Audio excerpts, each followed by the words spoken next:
The same way on the lower end of the floodway, the citizens of New Madrid are concerned about that amount of water coming down and attacking their mainline levee head on. Again, we feel that those levees, they're higher levees for number one, it's a mainline levee, and we feel that they will hold under that circumstance. But if you have concerns about that, you know, talk to the sheriffs and make preparations if you don't want to stay. Don't endanger yourselves on what we think. We think those will hold. I don't think there's any factor at all or any chance that we would say they would not hold. But please contact your local officials. They're the ones that have access, boots on the ground, and are working arm in arm with the National Guard to assist you in any way. Thank you very much.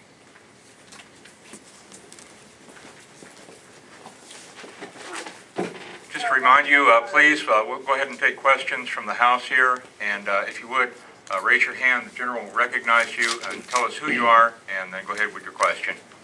Thank you. Before we take questions, let me just say again, public safety is number one, and that's what we continue to work with.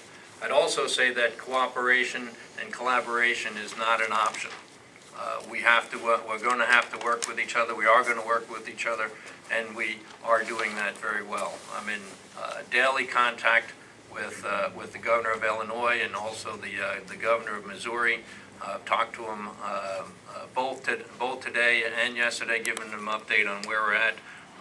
Their use of the National Guard and their acceptance with us working with the local law enforcement could not be better. We've been working with each other hand in glove and keeping each other informed. So cooperation is not an option. Everybody realizes that. Public safety is number one. I'll take questions. Yes, sir. General Walsh, the spillway is bought and paid for. The courts have cleared the way to use it. The people have been moved out of the way. Wouldn't you have a lot fewer headaches if you just opened it up? At this point, we're looking at it from a systems-wide perspective. If you look at the operations order says that we would operate it at 61 feet, .0 and rising. Where the concern, of course, is that that number should also reflect on where we're at with the system and how it's operating in and of itself. As I mentioned earlier, some parts of it is beginning to degrade, and we're moving resources in there to stabilize it. So we're continuing to work not only with the Cairo gauge, but also making sure that the system's able to withstand the enormous pressures from this flood. Yes. How quickly and how much would, if you had to activate the plan, would we see in Cairo? I've read anywhere between 4 and 7 feet. How much relief would Cairo see if the plan was activated? It's anywhere between that, closer to 3 to 4 feet over a specific time. Yes, sir. You stated earlier that right now the order has been given for the barge to go ahead and proceed to Mineral Point. The next order would be to give it to charge the pipes. The next order to vote. Do you have an estimated time on when those orders will be given at each step? No, at this point the next step is to bring the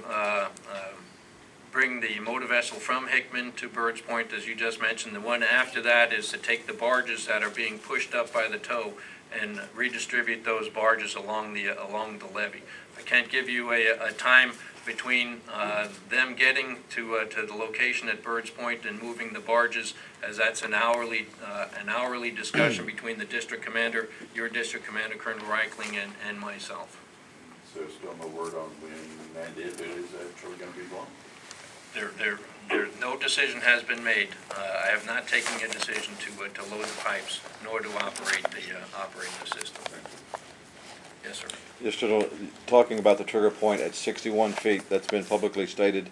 A news release yesterday said that if the system approaches 61 feet with a continued rise, and the integrity of the system is not challenged before then.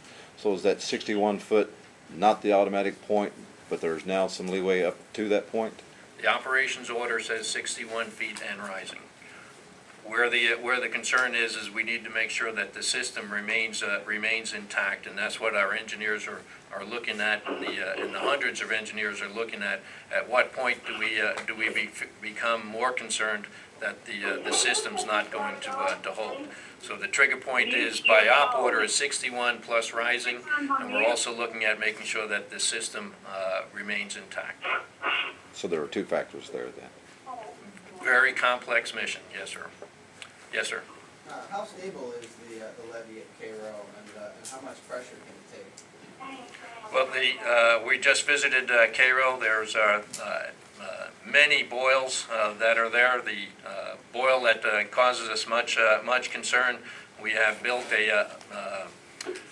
pretty much a wall around that levee. It's about 12-15 feet high.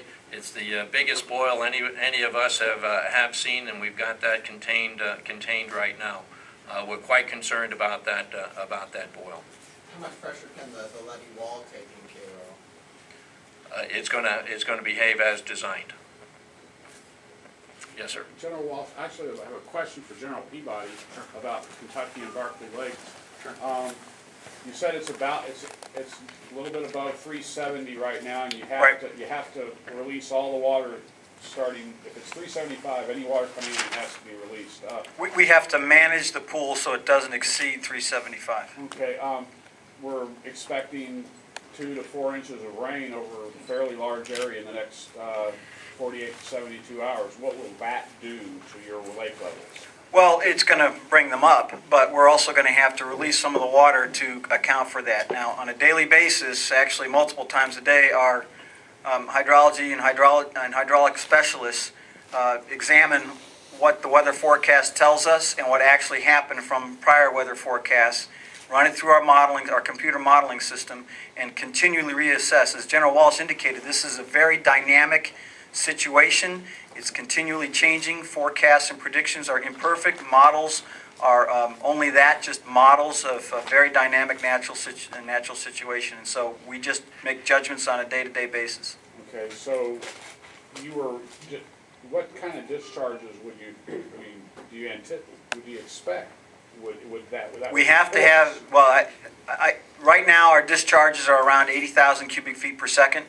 I think we may have to bring those up a little bit over the next couple of days, but we're trying to balance the discharges with the lake level so that we also don't hit the trigger point if we can. That would require General Walsh to make a decision. What's your current inflow? Debbie, do you have that? Yes, in Kentucky about 100,000 to 120,000. Inflow. Yes. So we will be increasing to 130 outflows per hour. So. Stabilize. Yeah, but again, it changes on a multiple times a day basis sometimes. Okay. With the operation of Kentucky Barkley now, General Peabody's been able to keep about 1.5 feet off of the current gauge.